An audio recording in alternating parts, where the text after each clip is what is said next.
Eyes on Longmont, offering a diversity of topics about our community that will inform and entertain you. We invite you to sit back and enjoy this edition of Eyes on Longmont.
Everyone, I'm Lorene Kushner, collector of kaleidoscopes. So glad you could join me today, and I can't wait to show you my collection. Our family's been referring to this as Fun with Kaleidoscopes Day, so come on in.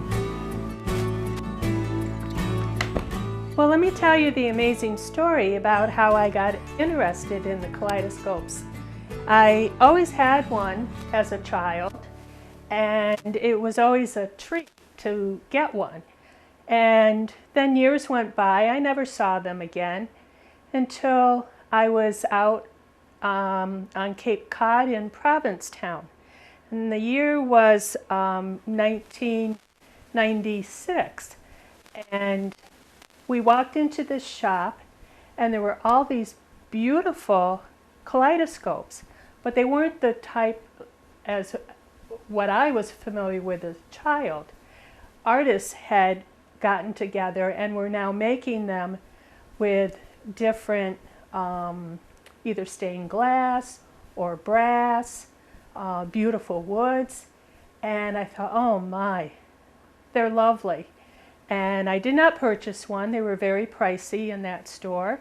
And so time went on, and we were in Corning in the glass menagerie store that they have there, and in the back is all kaleidoscopes.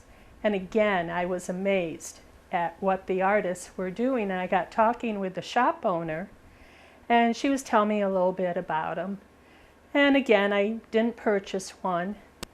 And in July 12th, 1990, I quit smoking for the last final time. I was working at IBM at the time, and they were going to be going smoke-free.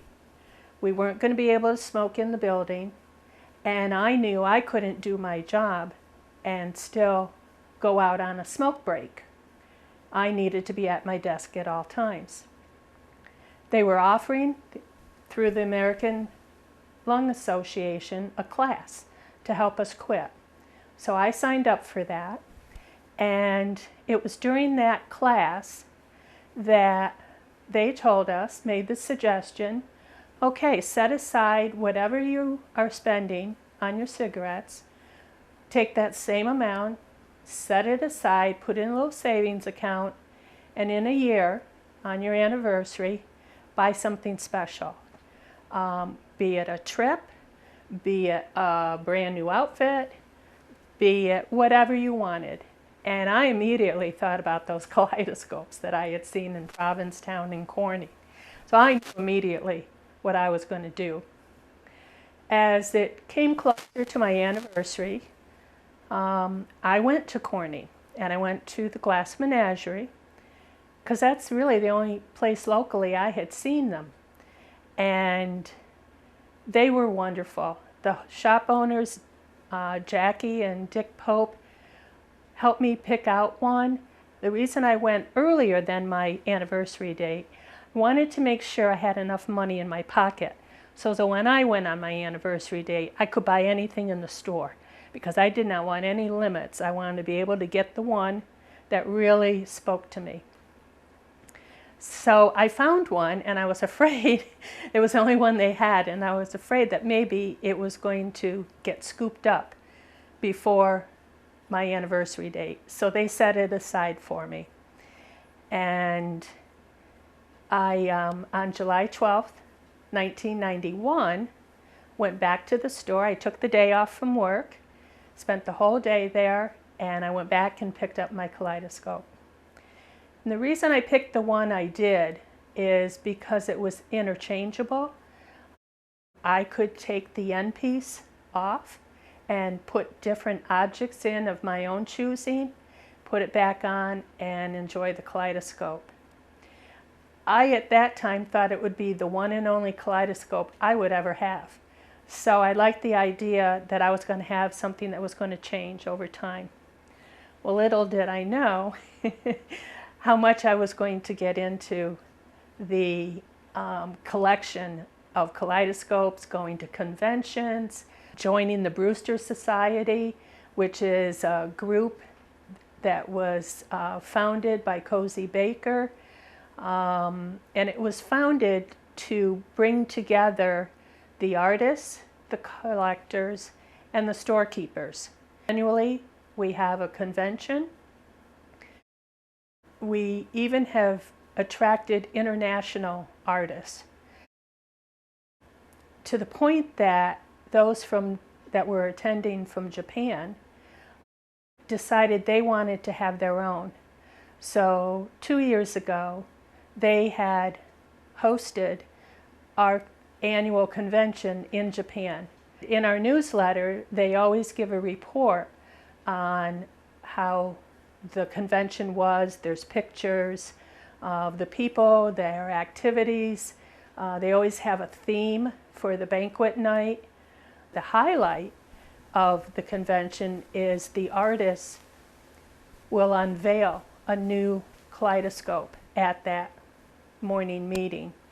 And they're all very proud and excited to show what they have come up with. And they will go up one by one to the front of the room. Their kaleidoscope will be covered over with a scarf or something that might even go along with the theme of the kaleidoscope. And then they will literally unveil it and tell us what mirror system it is, different features, whether it's going to be a one-of-a-kind piece, whether it will be a limited piece. Some of them will only make like 5, and others will make hundreds. And then there's others that will make what they call a production piece that gets mass produced. My collection is very eclectic. What attracts me to the kaleidoscopes that I have purchased are mostly the image. I like the 2-mirror system. The artists are doing 2-mirror, 3-mirror, 4-mirror, and up. They're getting very inventive. The 2-mirror I like because it creates a mandala, which has been used for many years as a meditative, relaxing tool. And I just like the image of it. And also, it's the same image that I was accustomed to in those kaleidoscopes when I was a child. Those were the 2-mirror. The 3-mirror, they give an effect like the whole view that you have is very, it's varied. And a lot of people, I've heard them refer to it as like fireworks. The 4-mirror will give more of a geometric type of image. Another thing that I like, what I use when I choose a kaleidoscope, is what the outside looks like, or if it's got a unique feature. One of mine is called Feathers and Leather, and it uses a perfume atomizer to move the objects around, as opposed to holding the kaleidoscope up to a light and turning a wheel or turning the cell at the end of the kaleidoscope to get your different images. I've gotten several as gifts. I received one or a few from my husband. A couple of them, he made a very rare find. He just liked them. He was on the job in Poughkeepsie and went into a gift shop, antique shop actually, and saw these two kaleidoscopes, looked in, liked the image, and brought them home. I got one for Mother's Day, I got one for Christmas. And we found out that it was signed and it was numbered. And so I went to my books. I have a few books that Cozy Baker has written. And it describes different artists. And though she gets very detailed on the mirror systems, everything about anything you ever want to know about a kaleidoscope, you can find in there.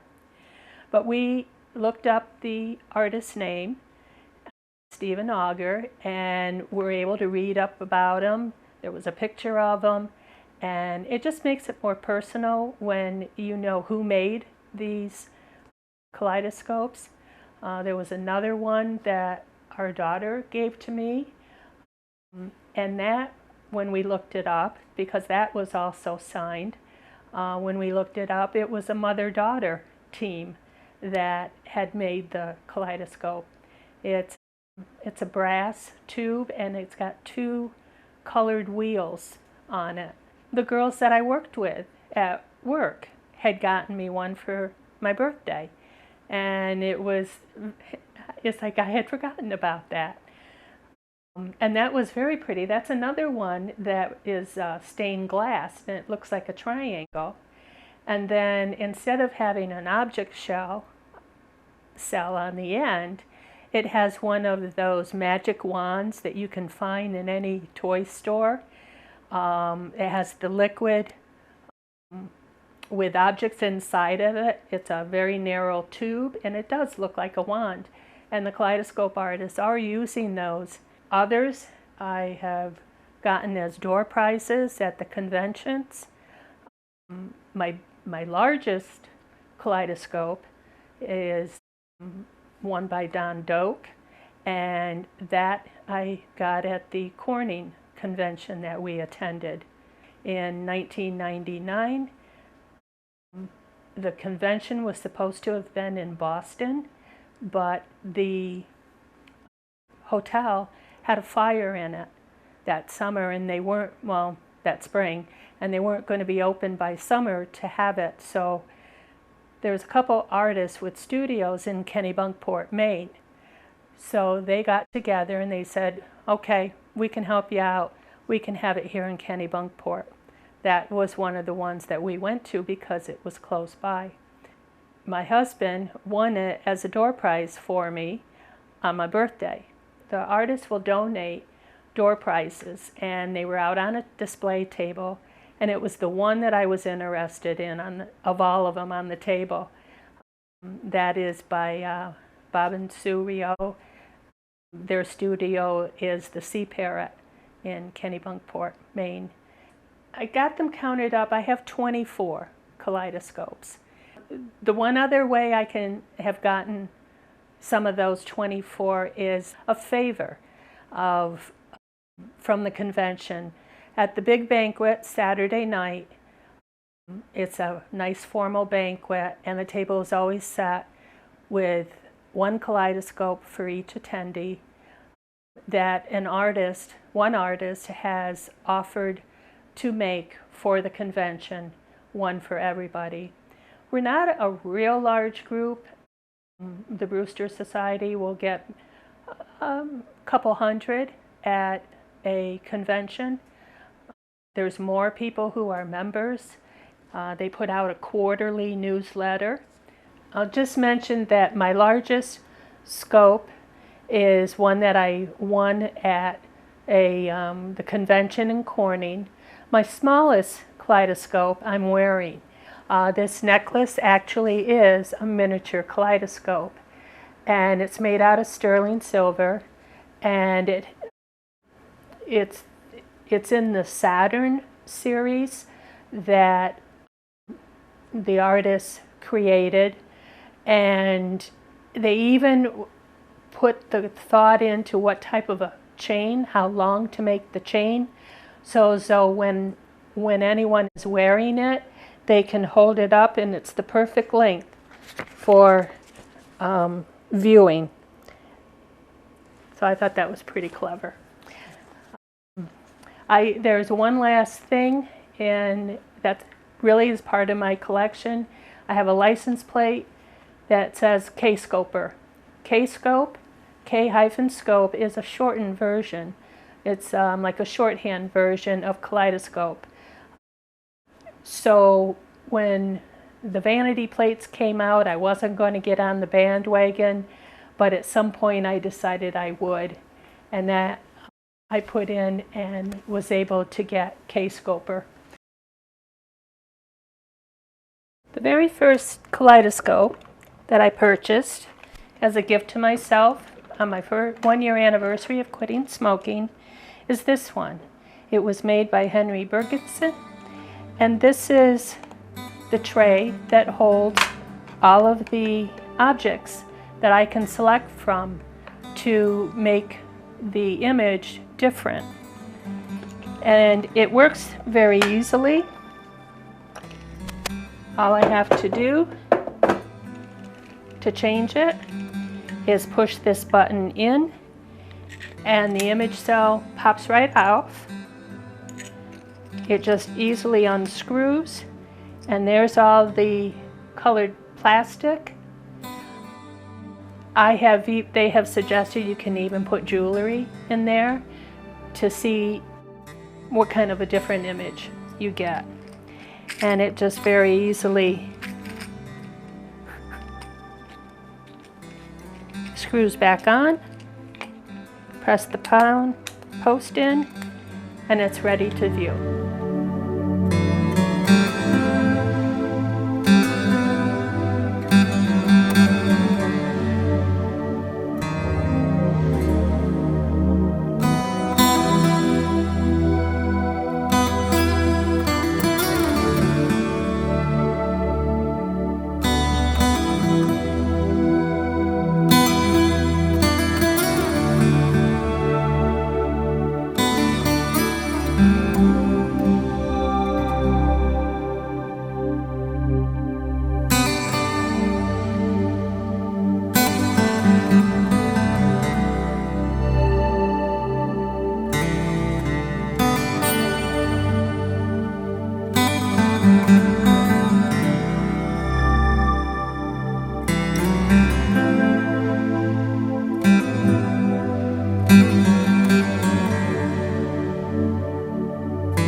These two are the two that my husband found for me in Poughkeepsie.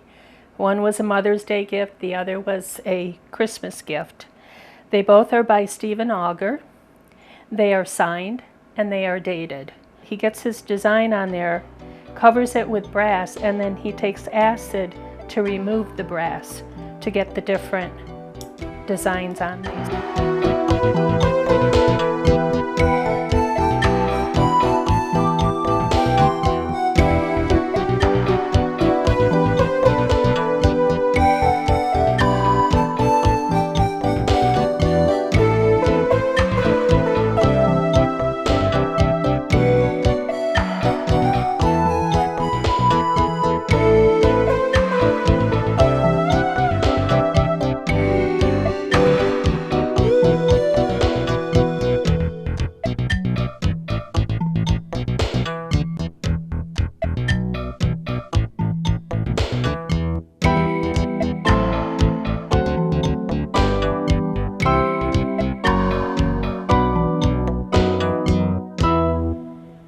If I had to say what my favorite one is now. It's usually my most recent, which this one is.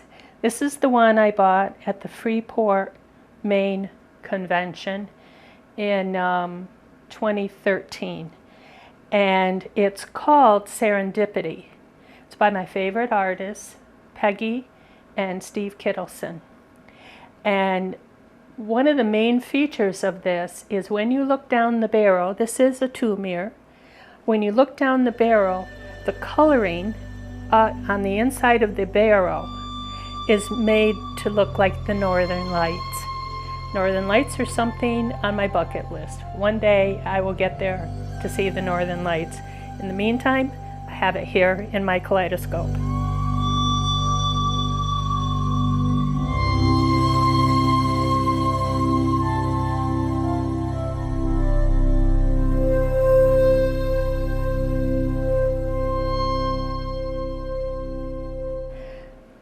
So that has become one of my favorites. This also was a long-time favorite. This one is called The Jewel Under the Lotus. It's made by Massimo Strino, and the case is an actual Tibetan incense holder that he imports, and then he takes and inside the barrel makes the kaleidoscope. He has put a Swarovski crystal on the end as the turning chamber.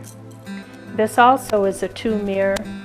The jewels that are inside are very vivid, so it gives a wonderful, crisp, clear image.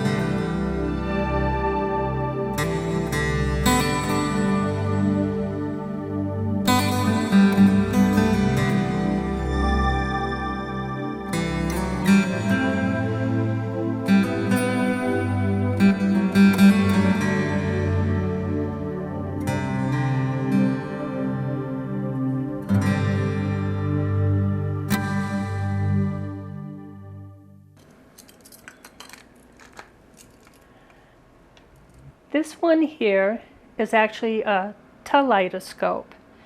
It has the same mirror systems. There'll be either 2-mirror or 3-mirror. This one just luckily happens to be a 2-mirror, which is rare, and that's what caught my eye on this one.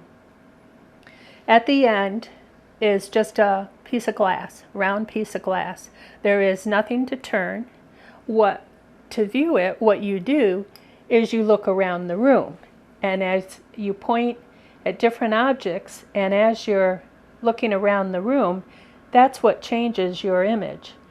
And it actually was created for viewing nature.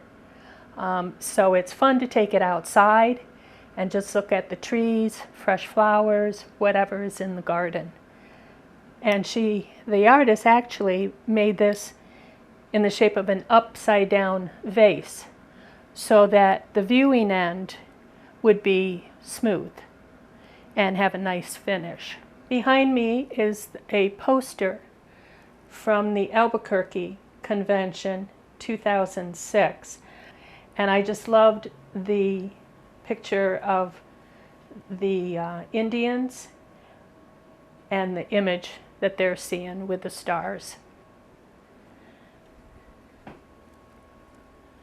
This one here is the feather and leather that I spoke about. Or inside the tube are the feathers, and they become the image. This one's a little different. It's referred to as a side lit. I don't have to hold it up like that, like traditionally you do with a kaleidoscope.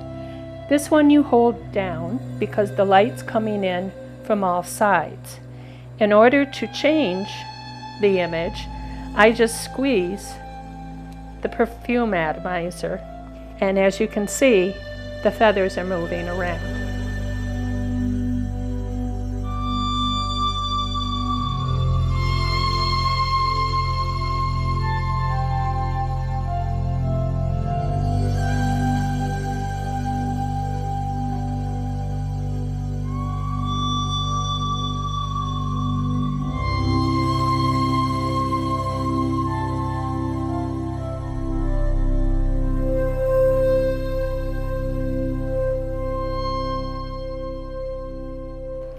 This is a fun one.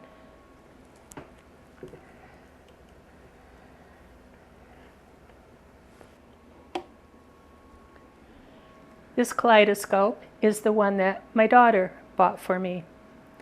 And it's made by the mother-daughter team, which I thought was pretty special.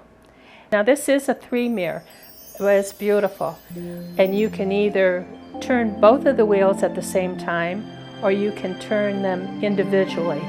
And however you do it, whatever combination, you get a totally different effect.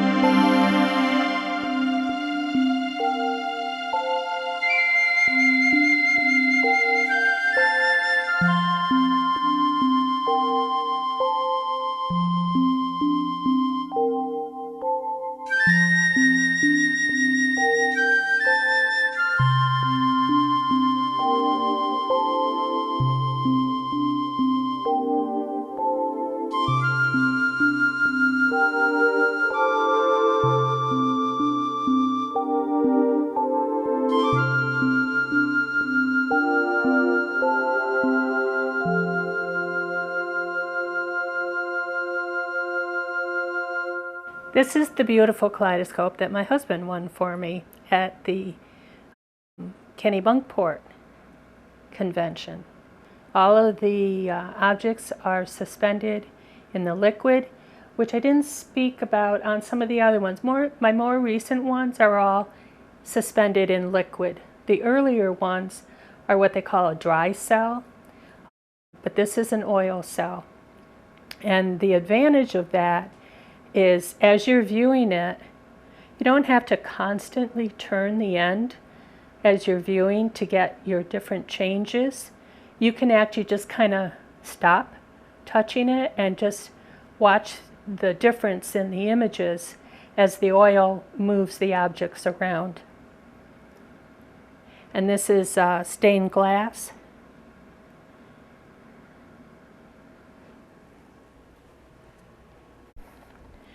This is what's referred to as a production piece.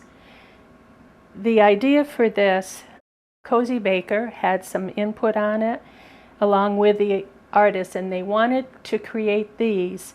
It's a very affordable, I think it was like $25, maybe $30. And they wanted something that also would be like indestructible for the children. And this is that wand that I was speaking about, the magical wand. And all you have to do is turn it around, and you can see the liquid starts falling again, creating the image.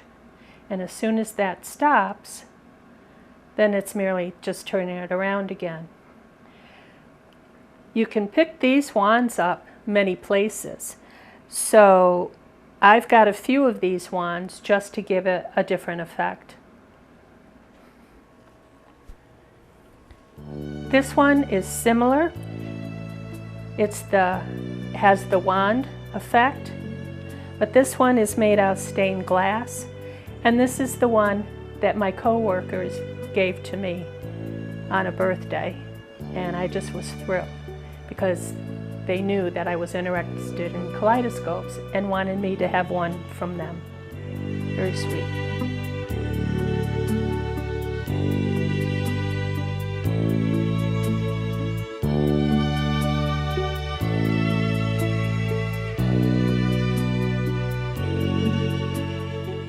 These here are both from different conventions.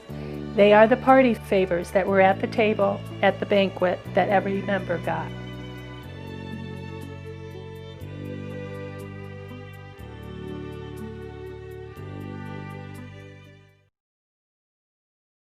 I also would like to tell you about the largest kaleidoscope in the world.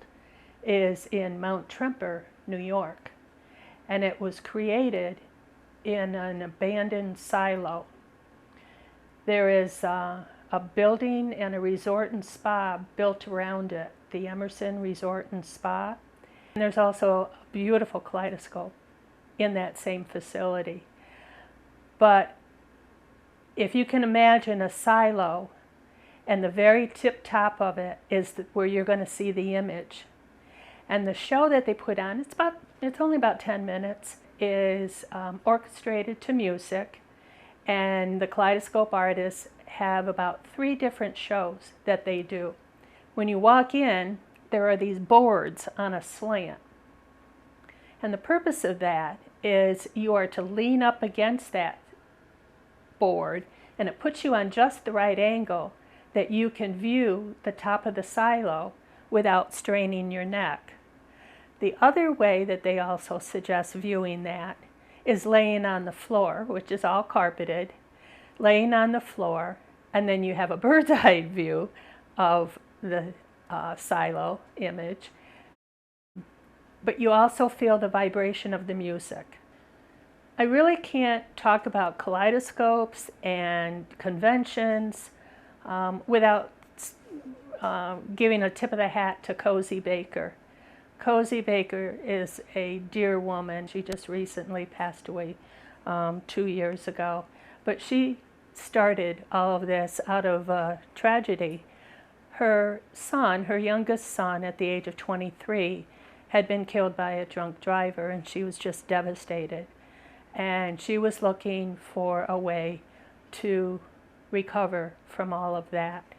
And 2 years after he passed away, she stumbled upon kaleidoscopes and started seeing the beauty of it, started feeling the healing of it, and just got interested in them. There are a lot of artists who very fondly think of her as the woman who got them started in their artistry, because she got so much healing from looking into a kaleidoscope and getting beauty out of a tragedy. She really wanted to promote the artists. So when they were struggling, first starting out, she would buy one of theirs and would continue throughout their career. And she ended up with thousands of kaleidoscopes, all displayed in her home. And a few members had the privilege of being able to tour her home and look at all of her kaleidoscopes. So she's a very dear lady. There is a kaleidoscope quilt artist that went to a class. She had heard about you could make a quilt in the image of a picture. So she had a picture of Cozy Baker that she quilted, and she brought it to the convention that we were at in Freeport, Maine in 2003, and it got unveiled, and it was just stunning. It was a beautiful piece of work. That quilted hanging, comes to all of our conventions now and is hung in a prominent spot to honor her. Thanks everyone for coming. I hope you enjoyed the day as much as I did.